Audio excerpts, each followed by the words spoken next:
Thank you sir. அனைவருக்கும் வணக்கம். நான் வந்து எம் அண்ணாதுரை, மாநில அரசு எண்ணெய் நிறுவனங்களின் ஒருங்கிணைப்பாளர். ஸோ என் சைடில் ஒரு 2 விஷயம், பெட்ரோல் டீசல் சம்மந்தமாகவும் எல்பிஜி சம்மந்தமாகவும் ரெண்டும் சொல்கிறேன்.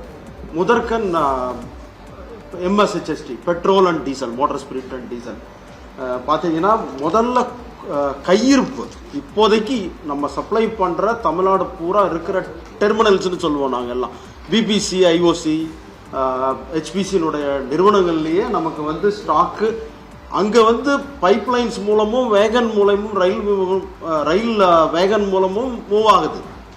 அது மூவ் ஆகி இருக்கிற ஸ்டாக்கே 9 நாளைக்கு வரும் இன்னையிலேருந்து முதல்ல இது. அது இல்லாமல் தொடர்ந்து பைப்லைன்லேயும் வேகன்லேயும் ரிசீவ் பண்ணிகிட்டே இருக்கும் எல்லா லொக்கேஷன்ஸ்லையும். அதனால் நம்ம இப்போதைக்கு எந்த விதமான தடையும் இருக்காது பெட்ரோல் டீசலுக்கு. நம்ம ஒரு முந்தா நாளும் அதற்கு நாளும் குறிப்பாக தமிழ்நாடு ஃபுல்லாக பெட்ரோல் பங்கில் சரியான கூட்டம். எல்லாருமே ஒரு நாளைக்கு எடுக்கிற குவான்டிட்டியை விட 2 மடங்கு பெட்ரோல் பிடிச்சிருக்காங்க. எங்களுக்கு அதனுடைய புள்ளி விவரங்கள் வந்த பொழுது பார்த்தா கிட்டத்தட்ட 100% 1 லிட்டர் பிடிக்கிறவங்க 2 லிட்டர் எல்லாரும் போய் ஒரு பேனிக் ஆகிட்டு போய் பிடிச்சதுனால தான் அந்த நிலைமை உருவானது. அதில் 100% பெட்ரோல் விற்பனையும் 75% டீசல் விற்பனையும் ஒரே நாளில் கூடிடுச்சு. இதுதான் வந்து நம்ம பேனிக் ஆனதுக்கு காரணமே. அதுக்கடுத்து பார்த்தீங்கன்னா நேற்றே உடனே குறைஞ்சி விட்டது. 21% அண்ட் 20% தான். இன்னைக்கு காலையில் சில பெட்ரோல் பம்ப்லாம் போய் பார்க்குறப்போ அதிகமாக அவ்வளோ கூட்டமே இல்லை. ஸோ அது ஃபுல் கண்ட்ரோல் ஸ்டாக் நம்மக்கிட்ட இருக்குது. ஸோ நான் சொன்ன மாதிரி 9 நாட்களும் பிறகு வந்து கொண்டும் இருக்கின்றது. அது கம்ப்ளீட் ஒன்றுமே பேனிக் ஆகவே வேண்டியதில்லை. அதுக்கு எல்லா நிறுவனங்களும் இணைந்து அரசுடன் இணைந்து செயல்பட்டு கண்டிப்பாக நிவர்த்தி நம்மளுடைய தேவைகளை பூர்த்தி செய்யப்படும்.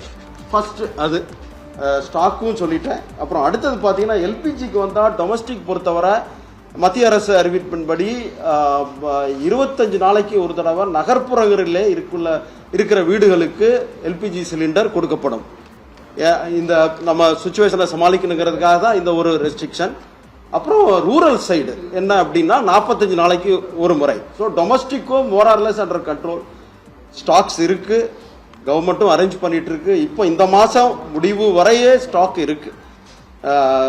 அடுத்தது பார்த்தீங்கன்னா கமர்ஷியல், அதாவது வியாபாரங்களுக்கு தரப்படும் தி சிலிண்டர்ஸ் எல்பிஜி எடுத்துக்கிட்டிங்கன்னா சாரும் சொன்ன மாதிரி நமக்கு ஓவராலாக 20% வரை என்ன போயிட்டு இருந்ததோ அதை கொடுக்கணும். ஏன்னா ப்ரியாரிட்டி நம்ம டொமஸ்டிக் தான் கொடுக்கணும்.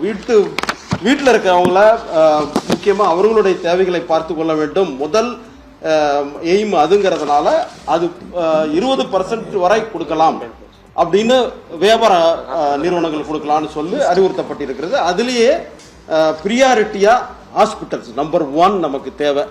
அதுக்கு அடுத்து எஜுகேஷனல் இன்ஸ்டிடியூஷன்ஸ், அதாவது ஹாஸ்டல், நமது ஸ்டூடெண்ட்ஸ் இருக்கிற எல்லா விதமான ஹாஸ்டலுக்கும் ஸ்கூலு காலேஜுக்கும் கொடுக்கலான்னு சொல்லியும் அறிவுறுத்தப்பட்டிருக்கு.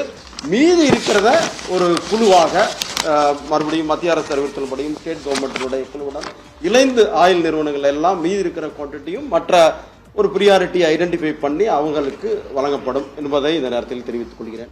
தேங்க்யூ. இல்லை மண்பு மதிப்புக்குரிய அண்ணாதுரை சார் சொன்ன மாதிரி மாவட்ட முதலமைச்சர் வந்து 2 குழுக்கள் போட்டிருக்காங்க.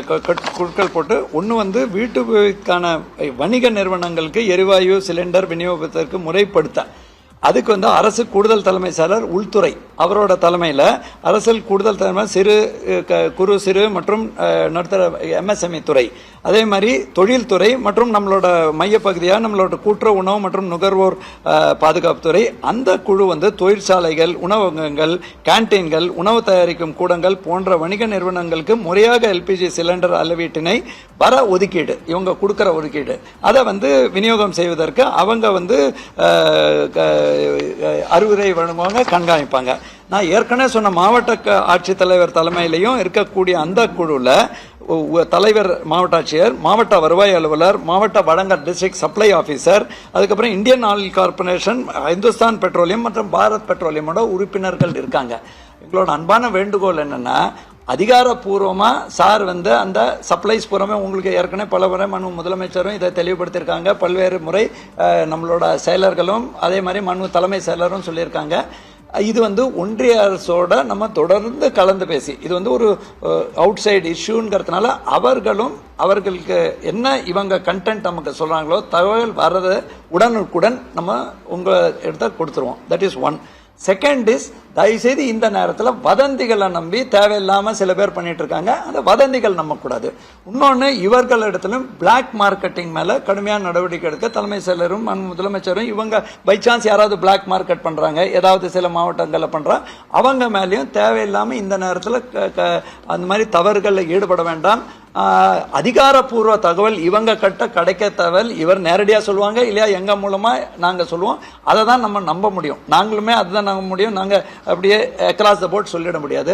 இந்த மீன் டைம் முதலமைச்சர் வந்து இடைப்பட்ட பிரச்சனைகள் சால்வ் பண்றதுக்காக பல்வேறு முயற்சிகள் எடுத்துக்கார், தொடர்ந்து கண்காணித்து வருகிறார்கள். அதுல தேவையான ஃபர்தர் ஏதாவது டிமாண்ட்ஸ் வரும்போது அதையும் ஃபாலோ பண்ணுவோம்.